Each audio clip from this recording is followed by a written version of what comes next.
আরে মিয়া, যে বলে আমি ইসলামী দলের সদস্য, তাকে দেখবেন ওর মুখে নাই দাড়ি, মাথায় নাই টুপি, গায়ে নাই পাঞ্জাবি, নাই পর্দা, নাই সুন্নত, নাই হালাল, নাই হারাম, নাই পাঁচ বেলার নামাজ, সেও বলে আমি ইসলাম কায়েম করব। এটা হাস্যকর ব্যাপার না? এখন দি কথা বলেন না, হাস্যকর ব্যাপার না?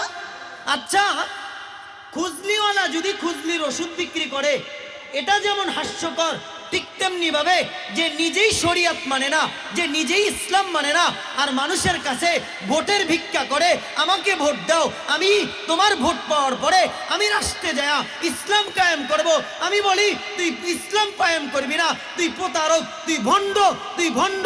জোরে বলেন ঠিক কিনা ভাইয়ারা আমার?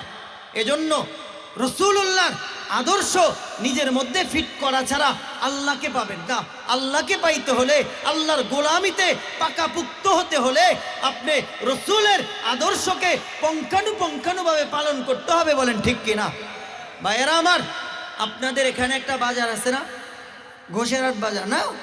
এই বাজারে ব্যবসায়ীরা, এক ব্যবসায়ী সিল লাগাইছে যে আমার এখানে খাঁটি গরুর গোশত পাওয়া যায়। কি পাওয়া যায়? গরুর গোশত পাওয়া যায়।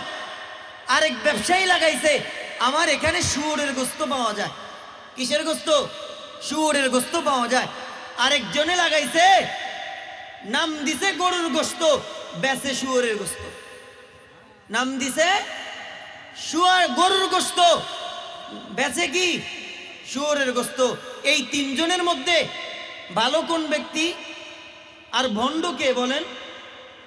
যে গরুর গোশতের নাম দিয়া শুয়োরের গোশত বেচে, বলে এ যেমন প্রতারক, এ যেমন ভণ্ড, যে ইসলামের লেবেল লাগায়া, ইসলামের ব্যানার ব্যবহার কইরা যে ইসলাম মানে না, এও তেমন ভণ্ড, এও তেমন প্রতারক, এও ওই খুজলিওয়ালা ব্যক্তির মতো। জোরে বলেন ঠিক কিনা? এজন্য যারা আগামীতে ইসলামের লেবেল লাগায়া ভণ্ডামি করবে, ভোটের ময়দানে ভোট ভিক্ষা চাবে, আপনাদের কাছে দাবি, বাংলার জমিন থেকে এ সমস্ত ভণ্ডদেরকে অবাঞ্ছিত ঘোষণা করবেন। পারবেন না? জোরে বলেন পারবেন না?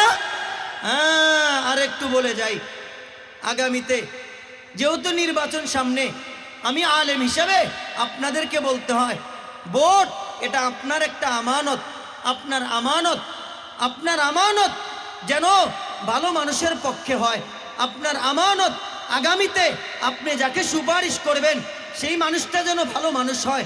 আগামীতে আপনি যাকে সিল মারবেন সে যেন ভালো মানুষ হয়।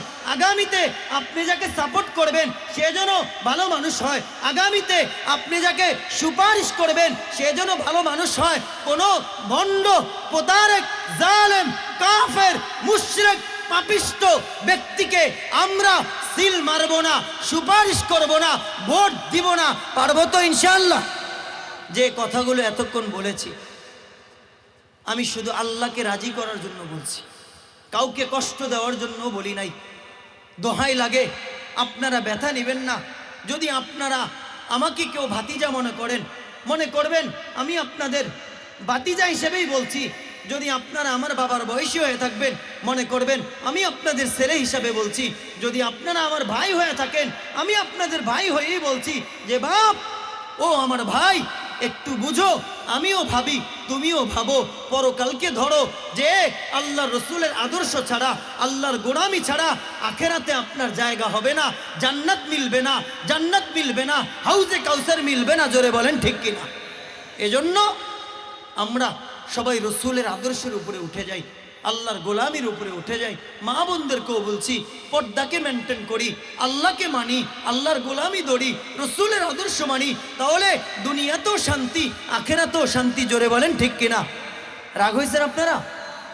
হ্যাঁ, রাগ হন নাই তো? আল্লাহ তাআলা কবুল করি পড়ি আমিন। শেষ পর্যন্ত একটা ওয়াদা, যারা এই ময়দানে আসছেন আজ থেকে ওয়াদা করেন, মৃত্যুর আগ পর্যন্ত 5 বেলার নামাজ আমরা কেউ ছাড়বো না। পারবেন তো ইনশাআল্লাহ? বুঝেন কইলাম? বুঝে শুনে ওয়াদা দিয়েন। কারা কারা 5 বেলার নামাজ ছাড়বেন না হাত তুলে মালিকরে দেখান তো। নারে তাকবীর, লিল্লাহে তাকবীর। বলেন আল্লাহ, জীবনে যা করছি তো করছি, আর ভুল আমরা করতে চাই না। পিছনের নামাজ ছাড়া আমাদেরকে, নামাজ ছাড়ার কারণে আমাদেরকে মাফ করে দেন।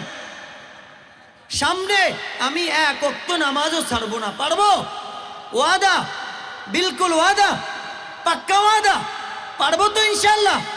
আমিন, আল্লাহ কবুল করি। নামান হাত।